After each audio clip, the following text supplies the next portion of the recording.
हे भगवान, 11 बज चुके हैं। आज तो साक्षी मुझे कच्चा चबा जाएगी। चल सुरेश बेटा, अब जल्दी से निकल ले। अरे भैया, आज तो संडे है ना, फिर आप कहाँ जा रहे हो? आपने तो अभी तक नाश्ता भी नहीं किया है। अरे आज मैं अपने एक बचपन के दोस्त से मिलने जा रहा हूँ। काफी सालों बाद मिल रहे हैं हम। आपका ऐसा कौन सा दोस्त है जिसके बारे में हमें नहीं पता? ये दोस्त ही है या कोई लड़की का चक्कर? अरे पगली, अगर ऐसा होता तो मैं क्या तुम लोगों से छुपाता? चलो अब मैं चलता हूँ, वरना मेरा दोस्त मुझ पर बहुत गुस्सा करेगा।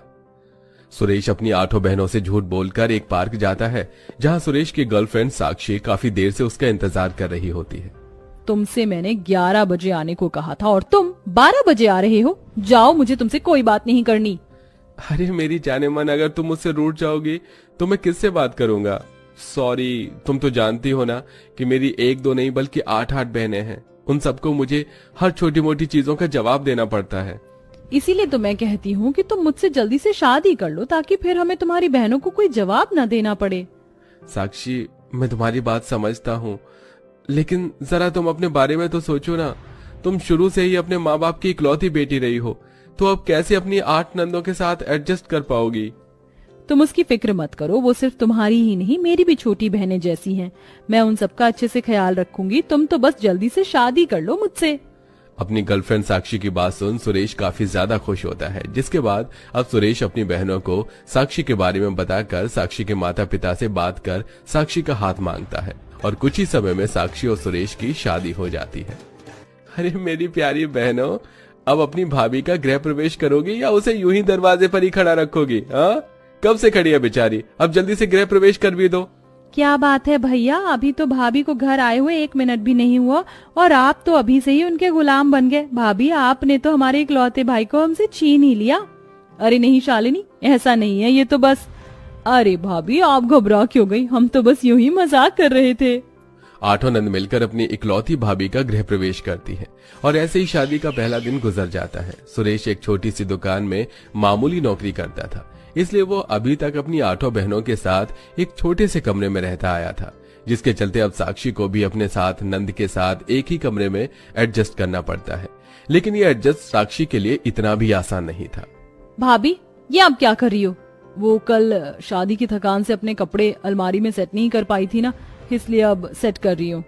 भाभी, ये अलमारी आप अपने साथ दहेज में लेकर नहीं आई हो, जो इनमें कपड़े सेट करने लगी हो। अपने कपड़े हमारी अलमारी से हटा दो, इसमें सिर्फ हम बहनों के ही कपड़े रहते हैं। प्रिया, मैं अपने कपड़े कहाँ रखूं? अगर तुम कहो तो मैं इस तरफ रख दूं?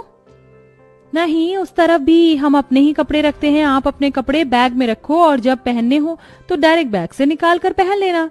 अपनी नंदों की बात सुन साक्षी को थोड़ा बुरा तो लगता है, लेकिन वो उनसे कुछ नहीं कहती, और घर की बहू होने के बावजूद भी साक्षी को अपने कपड़े बैग में ही रखने पड़ते हैं। जिसके बाद अब साक्षी अपनी 8 नंद के लिए बड़े प्यार से चूल्हे पर पुलाव बनाती है। कैसा लगा तुम्हें मेरे हाथ का पुलाव? पता है, सुरेश ने मुझे बताया था कि तुम सबको पुलाव खाना काफी पसंद है, इसलिए मैंने अपनी पहली रसोई में तुम सबका मनपसंद पुलाव बनाया है।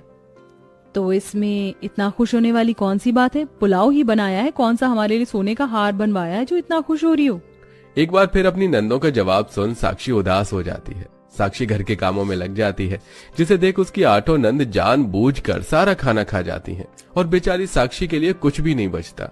ये क्या, सारा पुलाव खत्म हो गया, अब मैं क्या खाऊं? साक्षी पानी पीकर ही अपना पेट भर लेती है। अपनी नंदों के ऐसे बर्ताव के बावजूद भी साक्षी उनसे जरा भी कुछ नहीं कहती, और इसी बात का फायदा साक्षी की नंदे उठाती हैं। चलो, सारे कपड़े धुल गए, आज तो कपड़े धो धोकर मेरी कमर ही दर्द हो गई। ये लो भाभी, इन सबको भी धो देना। लेकिन मधु, ये सारे कपड़े तो मुझे साफ लग रहे हैं। चुपचाप से इन्हें धो लो, ठीक है? घर की बहू हो तो बहू बनकर ही, हमारी माँ बनने की कोई जरूरत नहीं। अपने 8 नंदों की ऐसी बदतमीजी बातें सुनकर भी साक्षी सुरेश को कुछ नहीं बताती, और आए दिन उनकी बदतमीजी को सहती है। तुम सब कब से शीशे के सामने तैयार हो रही हो? अब जरा मुझे भी तैयार होने दो। मुझे तुम्हारे भैया के साथ आज बाहर जाना था। क्यों जाना है आपको बाहर? घर में इतने सारे काम पड़े हैं, और वैसे भी आज हम सब अपनी सहेलियों के साथ बाहर घूमने जा रहे थे। अगर आप बाहर चली जाओगी तो घर की देखभाल कौन करेगा? चुपचाप से घर रहकर घर को संभालिए। अपनी 8 नंद के बाहर चले जाने की वजह से अब साक्षी घर में रुककर उनका काफी इंतजार करती है, लेकिन 8 नंद जानबूझकर रात में देरी से घर आती हैं, जिसके चलते बेचारी साक्षी सुरेश के साथ कहीं पर भी बाहर नहीं जा पाती, और ऐसे ही कुछ दिन गुजरते रहते हैं। क्या हुआ जी, छोड़िए, आपकी बहनें आती ही होंगी। अभी उन सबके कॉलेज से घर आने में काफी वक्त है। इस कमरे में रहने की वजह से हम दोनों को एक दूसरे के साथ समय बिताने का मौका नहीं मिल पाता। लेकिन तुम फिक्र मत करो साक्षी, मैं जल्दी हमारे लिए एक अलग कमरा बनवाऊंगा। सुरेश साक्षी से इतना कह ही रहा होता है कि तभी सुरेश की 8 बहनें कॉलेज से घर आ जाती हैं और सुरेश की सारी बातें सुन लेती हैं। पहले तुमने हमसे हमारे भैया का प्यार छीना और तुम उन्हें हमसे अलग कर रही हो। नहीं शालिनी, तुम सब गलत समझ रही हो। हमें एक दूसरे के साथ समय बिताने का मौका नहीं मिलता, इसलिए तुम्हारे भैया हमारे लिए एक अलग कमरा बनवाने की बात कर रहे थे।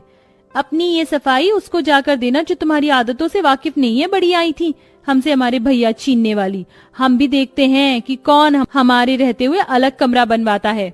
अपनी 8 नंदों के बुरे बर्ताव की वजह से साक्षी अब काफी सारा दुखी रहने लगी थी, लेकिन घर में किसी भी तरह का कोई कलेश ना हो इसलिए साक्षी हमेशा अपने 8 नंदों की सारी बात मानती है और उनका काफी अच्छे से ध्यान भी रखती है। लेकिन इतना सब कुछ करने के बाद भी साक्षी को उसकी 8 नंद से सिर्फ नफरत ही मिलती है। हमने आपसे घर की सफाई करने के लिए कहा था और आप है कि यहाँ आराम कर रही हैं। प्रीति, कल से मेरी तबीयत कुछ ठीक नहीं लग रही है, आज मुझे आराम करने दो। आराम करोगी तो घर के काम कौन करेगा? हम अच्छी तरह जानते हैं आपके नाटक को। अब उठो और जल्दी से सारे काम करो। तबीयत खराब में भी साक्षी घर की साफ सफाई करती है, लेकिन ज्यादा थकान की वजह से साक्षी के ठीक से हाथ पैर नहीं चल पाते और वो खाट पर जाकर लेट जाती है, जिसे देख उसकी नंदे। हमें लगा ये काम कर रही है, लेकिन ये तो यहाँ आराम से सो रही है। अब बताते हैं इन्हें। प्रिया अपनी भाभी का हाथ पकड़कर उसे खाट से जमीन पर गिरा देती है, जिससे साक्षी की घबराकर आंख खुलती है। प्रिया, ये तुमने क्या किया? आखिरकार तुम लोग मुझे चाहते क्या हो और क्यों कर रही हो मेरे साथ ये सब? जैसे तुमने हमसे हमारे भैया को छीना, वैसे ही हम तुमसे तुम्हारी हर खुशी छीन लेंगे। पहले हमारे भैया का प्यार सिर्फ हमारे लिए था, लेकिन जब से तुम आई हो उनका प्यार सिर्फ तुम्हारे लिए है। तुम मर क्यों नहीं जाती?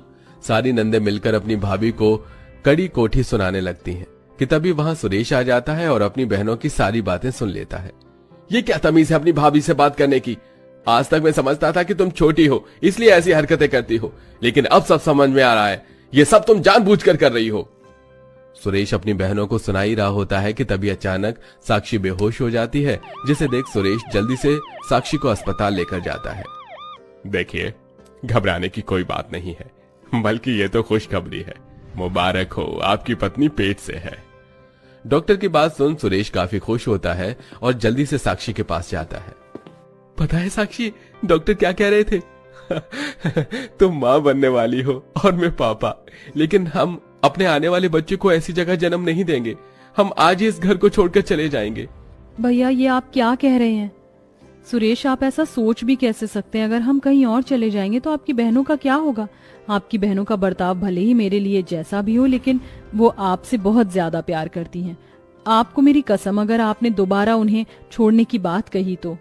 अपनी भाभी के साथ इतना बुरा बर्ताव करने के बावजूद भी अपनी भाभी के मुंह से अपने लिए इतनी फिक्र और इतना प्यार देख 8 नंदों को अपनी करनी पर काफी पछतावा होता है।